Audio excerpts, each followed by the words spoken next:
So now we're going to look at cellular respiration. This is a pretty complex process that has many steps in it.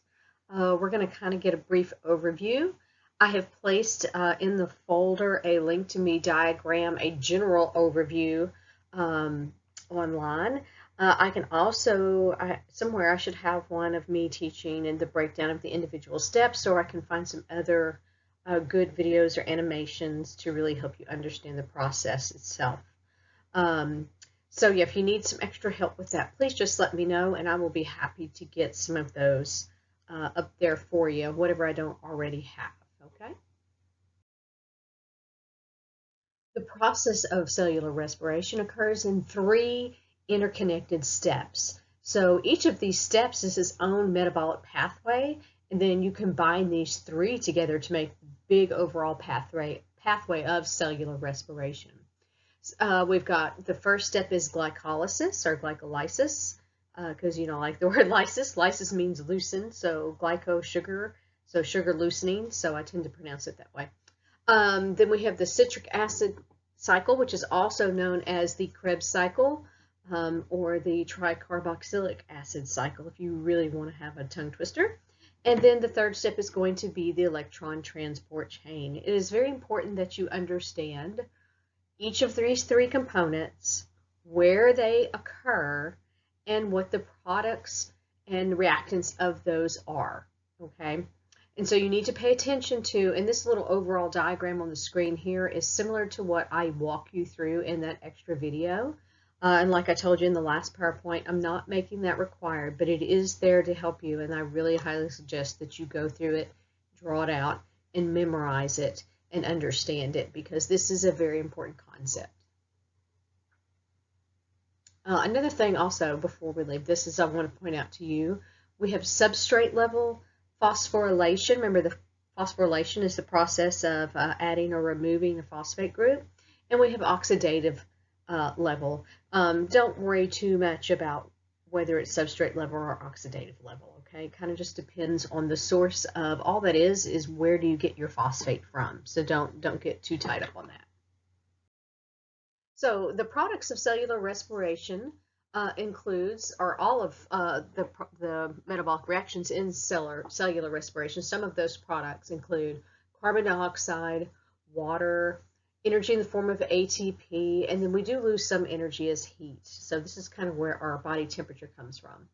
Glycolysis takes place in the cytosol, does not require oxygen. That is very important.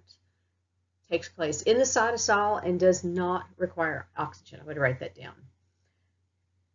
It is aerobic, it is anaerobic, meaning it does not require oxygen. The aerobic processes require oxygen. They take place in the mitochondria. So glycolysis, it occurs in the cytoplasm. Glycolysis makes 2 ATP. The citric acid cycle makes 2 ATP, and the electron transport chain makes the biggest portion of ATP, which is going to be 32 to 34, which gives us a total average of 32 to 36 or 34 to 36. Some textbooks you'll see 34 to, or 36 to 38. There are some reasons why there's differences, and it is just an average, okay? So most of the ATP is made in the electron transport chain. That's very important, okay? Also, be sure you understand these words. Anaerobic means without oxygen. Aerobic means with oxygen. And so glycolysis and the Krebs cycle together do not make very much ATP, okay? The reason why oxygen is so important is because that is required for the electron transport chain, and that is where the majority of the ATP is made, all right? Glycolysis is the first step, the first phase of cellular respiration. Both aerobic and anaerobic pathways can begin with glycolysis. So glycolysis does not always mean you're going to go to cellular respiration. It can lead to other paths, okay? Glyco means sugar, and lysis loosen, so it's the breakdown of sugar. There are 10 enzyme catalyzed reactions that break down a 6-carbon glucose into a 3-carbon pyruvic acid, and it actually breaks it down into two pyruvic acids. Okay, that's important. It occurs in the cytosol. That is really important. Remember, I told you need to know it occurs in the cytosol. You break down glucose, so that would be a reactant, and your product is 2 pyruvic, or one of your products is 2 pyruvic acid molecules. Okay, this is the anaerobic, without oxygen, so no O2 required. That is very important. Be sure you know that. So anaerobic phase, you get 2 ATP for every 1 glucose. So that is another product of the reaction. All right. Glycolysis has 3 main phases that occur: phosphorylation, splitting of the 6-carbon glucose, and then production of NADH and ATP. If you watch the video, by the way, you will also see that I include energy investment and energy payoff, because we do have to invest a net of 2 ATP for glycolysis to occur. Okay. So glycolysis, we have phosphorylation. 2 phosphates are added to glucose. ATP is required. You're going to add those on each end. So if you study this diagram, this picture here, you've got glucose right here. So like I said before, use the pictures. They're helpful. Glucose right there, okay? And you are going to phosphorylate. You're going to use 2 ATP, and then you can see here you've got a phosphate added on each end there, okay? So after that, that's the investment of ATP. So you're investing 2 ATP, and then you wind up making 4, and so you have a net of 2 ATP in that first stage. Okay, so next on phase 2, this is the splitting. The 6-carbon glucose is split into 2 separate molecules. You have 2 3-carbon molecules, and that's going to be what we call DHP or G3P. So if you watch my video, that you'll see that is DHP and G3P. Okay, so they're broken down into those 2 pyruvic acid molecules, and then you're going to move on to phase 3. So now for the production of NADH and ATP, this is the beginning of the energy payoff phase. So this is where you're really getting some ATP back. So next you're going to make some tongue-tied again today. You're going to make NADH and ATP. ATP is going to be synthesized, and you're going to have 2 3-carb pyruvic acid molecules left. Okay. Some of the reactions of glycolysis release hydrogen atoms. These electrons contain most of the energy associated with the chemical bonds from glucose, and these high energy electrons and 1 hydrogen then are going to be attached to NAD+, okay, or NADH plus H. It's going to give you, no, I'm sorry, I was right in the first place. NAD plus is going to be, that's an energy carrier. We have some energy carrier molecules here, and we generally call them NAD and FAD. NAD plus and FAD is FADH, and so you would add a hydrogen to each of those. Okay, so the 2 electrons and the 1 hydrogen are attached to the NAD plus, and they make NADH and release 1 hydrogen ion. We've got an equation for that of NAD plus 2H and the NADH plus H. The NADH is going to carry one of these electrons. They are electron carriers. That is their jobs. They're like little shuttles, and they carry all of these electrons to the electron transport chain. So the beginning phases of glycolysis are about getting electrons to the area where we can make a whole lot of ATP. So they're shuttling those electrons to the electron transport chain to be used later. So here we've got 4 ATPs being made. We invested 2, and so we have a net of 2 per glucose.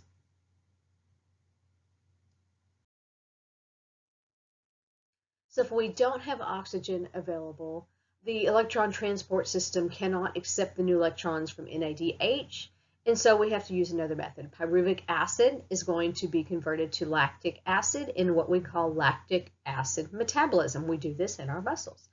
Glycolysis is inhibited because we don't have, or the further respiration is inhibited because we don't have any oxygen. So ATP production is going to be minimized because lactic acid fermentation does not make near as much ATP as the electron transport chain.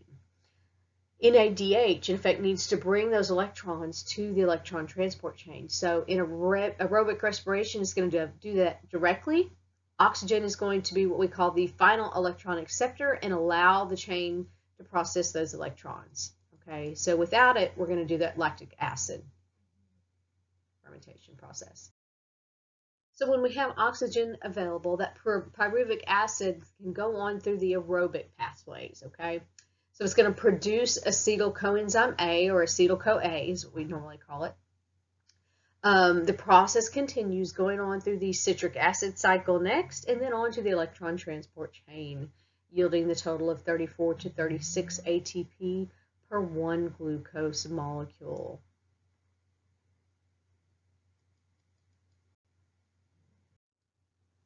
So this diagram here on the left is kind of showing you the whole process summarized. Remember, there are 10 steps just in this first part of glycolysis, okay? And then I want to say there's 8 here in the citric acid cycle, okay?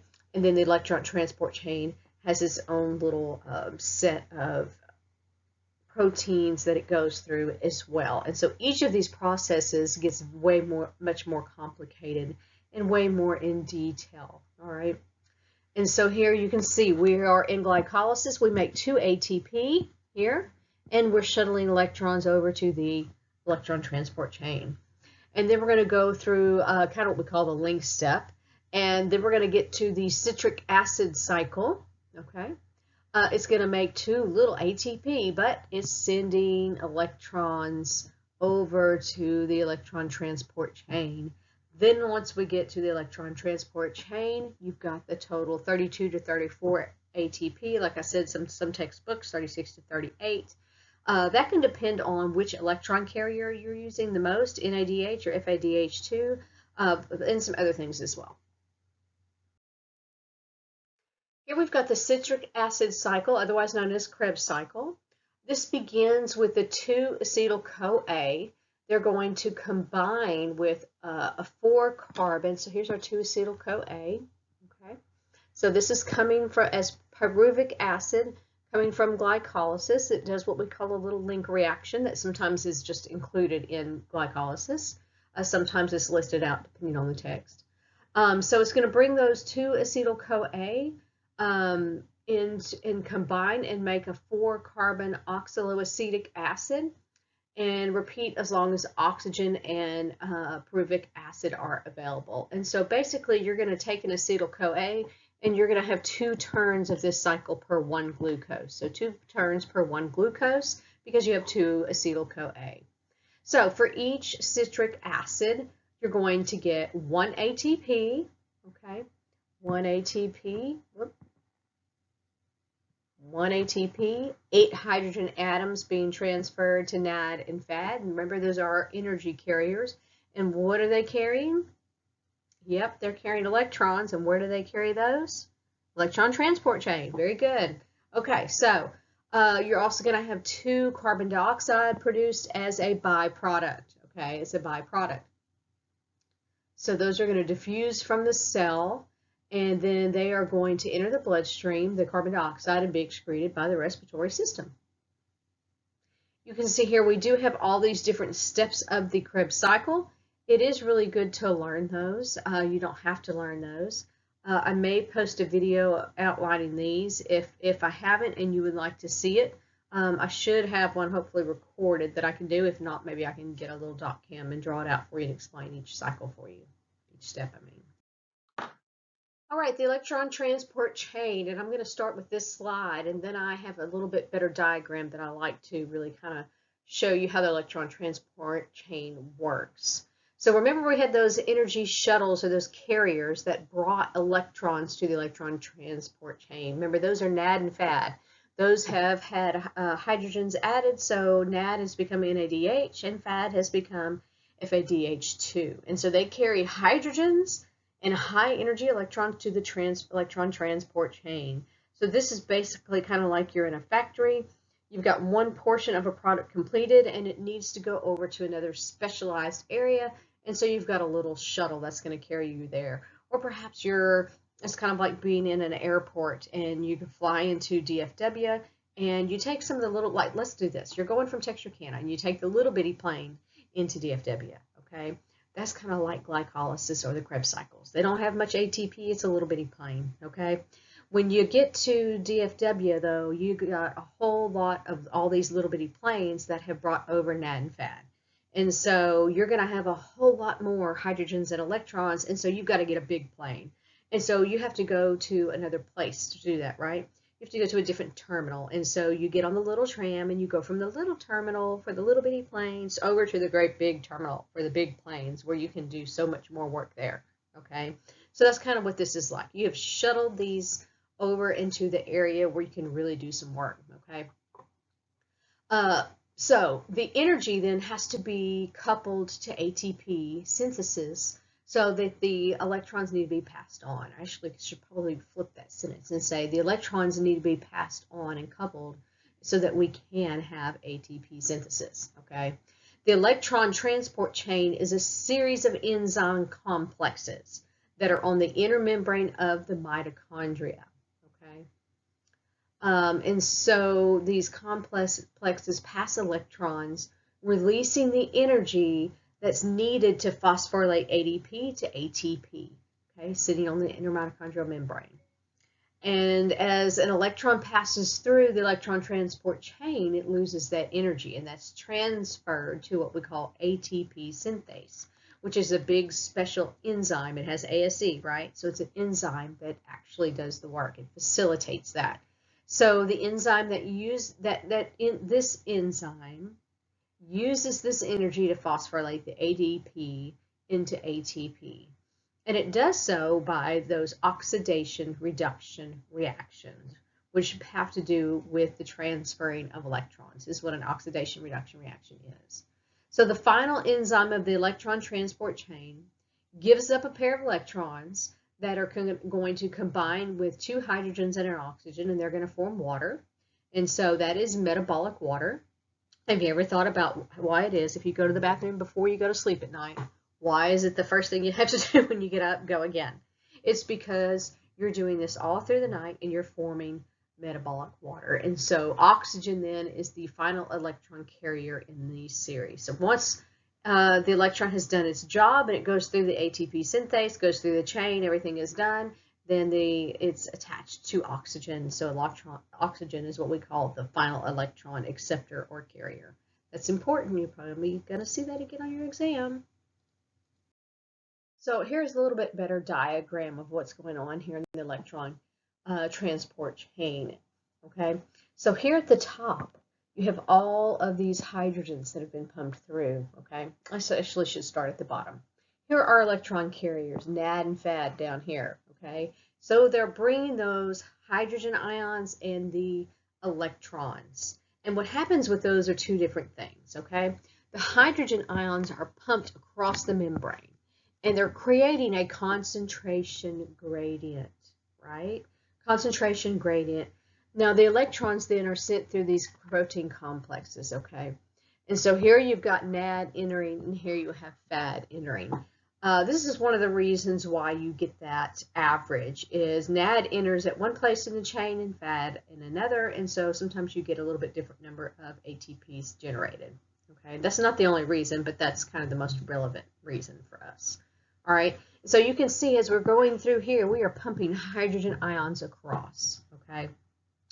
The electrons are coming over here to go to the final electron acceptor, all right? So we've created this hydrogen ion gradient, also called a proton gradient. And so we know if you have some high concentration you're going to have a natural pull for these hydrogens to want to go back through, okay? And they're going to come through this particular enzyme here because that's the only way they have to go through. That enzyme is ATP synthase, all right? ATP synthase. And remember, these enzyme names tell you about what they do. So it works on ATP. What does synthesis mean? It means to make, all right? And so ASC means it's an enzyme. And so it phosphorylates this ADP here, and it's going to use that driving force that's called chemiosmosis. This is moving, it's a chemical moving of hydrogen ions through via osmosis, and it's going to turn this ATP synthase. It's really literally like a rotor. As it turns, it's phosphorylating the ADP and making ATP, okay? Pretty important process. And if you've watched the inner life of the cell, you can go back, or if you look on YouTube, look up ATP synthase and you can see a really nice diagram of this, and you can see how it actually looks like a rotor. It's really pretty fascinating. It looks like a little machine. Okay, so a little more detail here. We're going to start with glycolysis. We start up here with this little 6-carbon sugar, okay?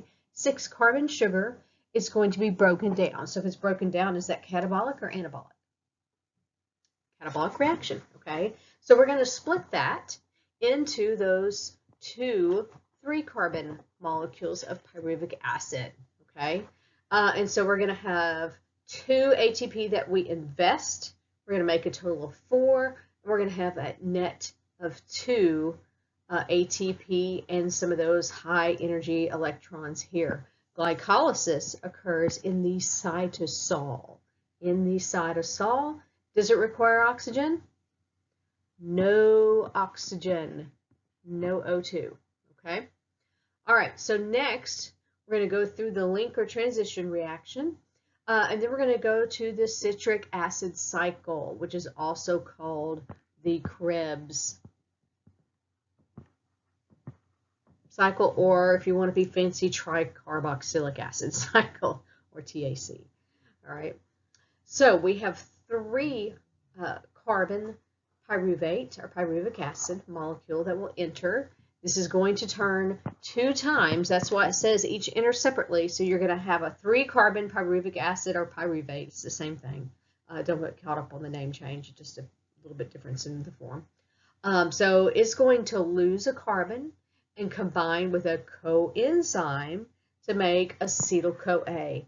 And so we have shuttled some more high energy electrons there. And we have a byproduct of carbon dioxide here. So we've had carbon dioxide and high energy electrons produced here. So acetyl-CoA then is going to go into the Krebs cycle. I think I kind of skipped you, this went behind there, but it's going to go into the acetyl-CoA. You're going to have 4 carbon oxaloacetic acid molecules. It's a 4-carbon molecule is what we're going to wind up with, okay? So we're going to go from 6 carbon to 4 carbon oxaloacetic acid. We're going to produce 2 CO2 and 2 ATP, and wouldn't you know it, some more high energy electrons, okay? And remember, that's 2 turns per cycle there per glucose. So here's another little summary here of the electron transport chain, and I want you to notice something right here. Look at all these ATP, okay? This is a good diagram to show you your products here, all right? So this occurs on the inner mitochondrial membrane. Carrier molecules are bringing the high energy electrons to the series of enzymes that are in a chain. The electrons kind of fall down the chain, pump those hydrogen ions across. The electrons go down to oxygen, the final electron acceptor. Those hydrogen ions come back through via chemiosmosis and make that ATP synthase turn. And as it turns, we are phosphorylating. We're making ADP into ATP.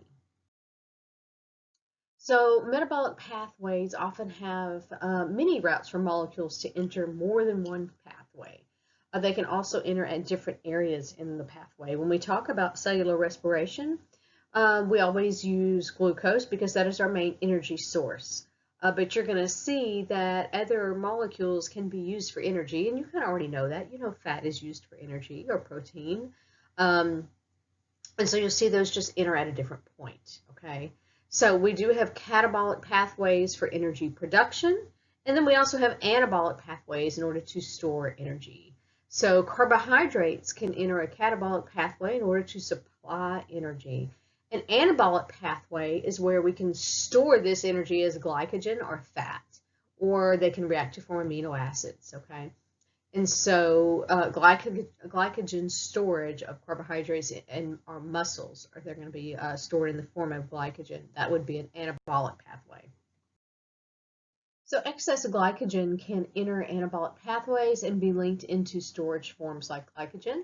Most cells can make glycogen. The liver and muscle cells are the ones that form the most. After eating, your blood glucose concentration is going to get up, raised, and it's going to be high. So liver cells obtain glucose from blood and make glycogen and store it. Between meals, when you haven't eaten for a long time and your blood glucose drops, the reaction reverses and glucose is released back into the blood. So this allows cells to always have that necessary supply of glucose in order to support cellular respiration. So this is really very important. And I know I say very important a lot. Here we're looking at the difference in the breakdown of large macromolecules to simple macromolecules. We've got amino acids, carbohydrates, and fats here, okay? And so you can see these kind of enter at a different place in the chain. So we've got egg whites here. These are amino acids. They can skip glycolysis, go on to the link reaction. They could go on down to the citric acid cycle. Carbohydrates generally are going to go straight through, okay? Fats can also enter at other places as well, fatty acids. And so these are the concepts that some of these diets, like the keto diet that bring you into ketosis, work off of. They skip some of these steps, okay? But our body can use all of these different substances as forms of energy, and that's really the important take-home point here, is that we use other substances.